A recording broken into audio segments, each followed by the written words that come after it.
The 6th mid-year coordination meeting of the African Union has ended in Accra, Ghana. As chairman of ECOWAS, President Bola Tinubu presented the 2024 report on the state of the community, focusing on peace, regional security, governance, and, of course, economic integration, humanitarian and social development, energy, mines, and agriculture. African heads of states and governments, the leadership of the African Union Commission, and partner agencies to review and accelerate the continent's integration efforts were brought together to deliberate and discuss key issues affecting the continent. And the meeting, which is convened under the AU, the theme of the year 2024, which is Educate and Skill Africa for the 21st century. The summit comes at a time the continent is pushing for greater economic and political cooperation among its nations and international partners. Continental free have been African continental leaders and partner agencies have gathered here in Ghana to assess progress and strengthen collaboration that will create sustainable economic prosperity and general well-being of the people. The deliberation here centered around the status of regional integration in Africa, evaluating the AU's early warning and conflict prevention mechanisms, and promoting cooperation among regional economic communities to accelerate integration. In the area of economic integration, President Bola Tinubu represented West Africa. He talked about prospects and opportunities, but it appears the drawback towards collective growth in the region is the decision of Niger Republic, Burkina Faso, and Mali to withdraw their membership of ECOWAS. While engagement with Guinea continues, Burkina Faso, Mali, and Niger have announced their intention to leave ECOWAS. We will continue to engage these three countries with a view to maintaining unity over our region. The host president, Nana Akufo-Addo, called for the consolidation of continental financial institutions to create a stronger platform for financing development. The need for innovative financing and the establishment of African Union financial institutions to support the second decade of Agenda 2063 is of the utmost necessity. On the sidelines of the AU meeting, President Bola Tinubu held a bilateral meeting with President Ismail Umar Guelleh of Djibouti. President Guelleh emphasized the importance of Nigeria's role as a leader in West Africa. He appealed for Nigeria's support on development concerns and common challenges in his country.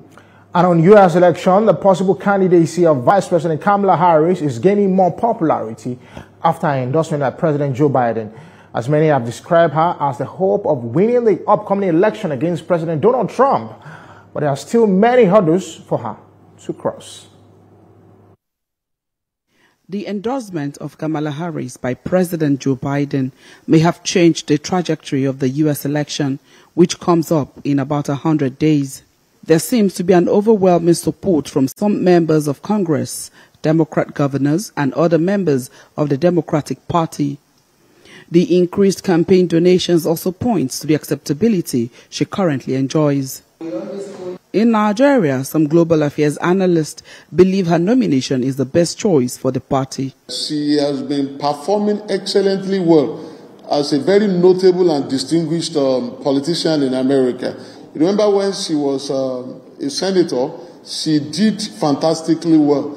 And it was as a result of her performance as a senator, that was what led to her nomination as the running mate to Professor Joe Biden. Kamala is going to hit the ground running as vice president. You can't say that she's not knowledgeable about the affairs of governance. You can't say she does not know the policy that the government have been doing. And you cannot say that she will be a novice, in handling foreign affairs issues, because she has done this as number 2.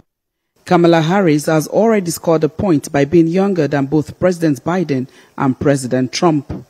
Another intrigue, however, will be who becomes her running mate as she keeps her eyes locked on clinching the party's nomination. A lot of people are talking about Governor Shapiro of, I think, Pennsylvania. Picking your vice is a strategic decision. where am I strong? And where is he strong? Where am I weak that his or her strength can make up? Now, there are battle line states, battleground states that you must do well for you to be able to win the ticket. Look at former President Trump. You saw his speak. He picked a 39-year-old man who will be 40 years next month, who didn't agree with him before, but now agree with him to the point that he can die for him. But Kennedy, who is running as an independent candidate, he was in Democrat before. He could come back. I think he has what it takes. He can come back and be the running mate to Kamala Harris. Despite what seems like an outpouring of endorsement and support, former President Barack Obama has been curiously quiet about Kamala Harris' possible nomination as the candidate to square up against Donald Trump. Mr. Olashukwu says President Obama is a conscious supporter who was also not quick to voice his support for President Biden after his nomination. While we come back from this break, I will talk about, of course, the U.S. elections and, of course, the African Union 6th mid-year story. We'll be right back. Don't go anywhere. Is politics. In Nigeria, almost every part of our lives is touched by the politics we play. Governance, legislative matters, the economy, security, foreign affairs, internal affairs. Have a feel as strategic plays in the political space determine how we live in Nigeria. The players, the drama, chess piece moves. Be kept informed. Watch analysis of major happenings in the political space and how it affects you. Watch Politics on Sunday.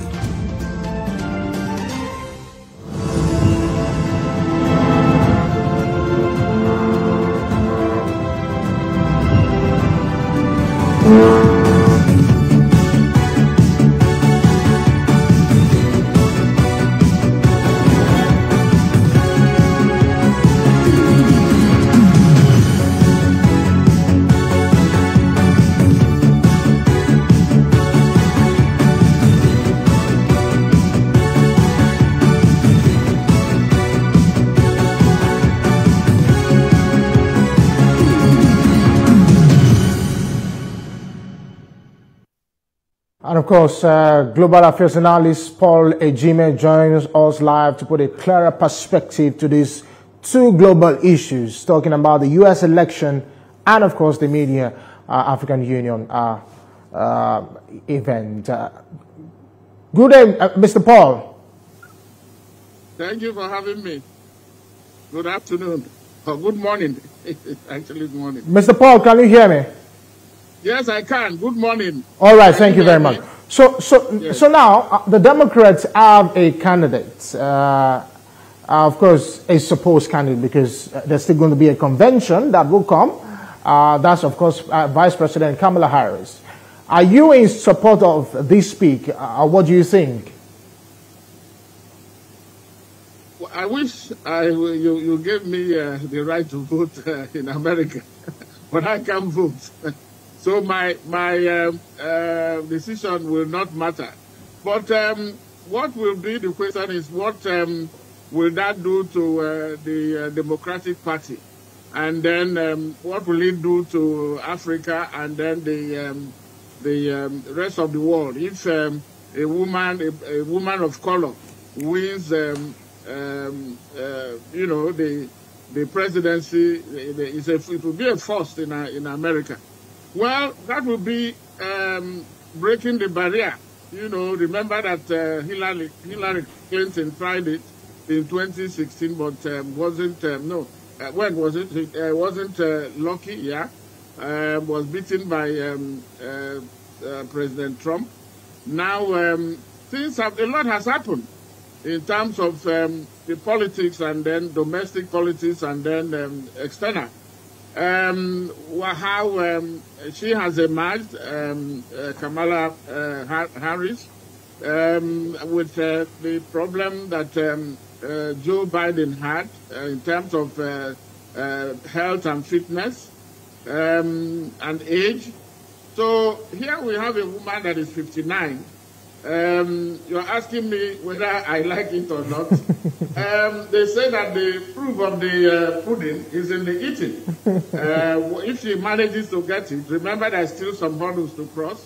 She will still emerge officially at the convention, like you said, and then we'll also pick a running mate. All this will go into, determining by Americans, to American voters, whether she can be given the mandate, or whether Trump will go back to the White House. Yes, so just late yesterday, because former President Barack Obama and the wife, Michelle Obama, congratulated VP Harris, and at the same time, gave their assertion that, okay, we'll support you in this journey. How do you think that these nominations will change the tide for Republicans and, of course, President Trump's campaign?